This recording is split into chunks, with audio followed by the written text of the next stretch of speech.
Fala a verdade. Cadê os ovos do pai? Qual que é o da... Você tinha que ficar tá lá atrás. Não, você vai dar um ovo pra Buna?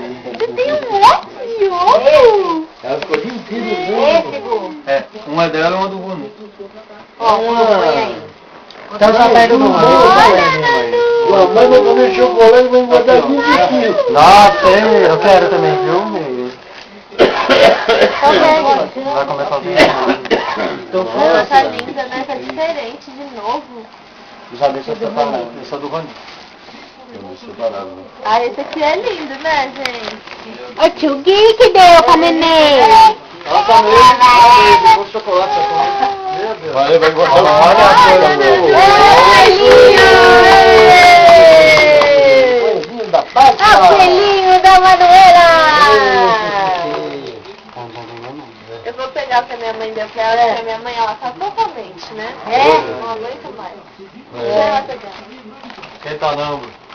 Ainda não, tudo passa. Cuida da tua vida.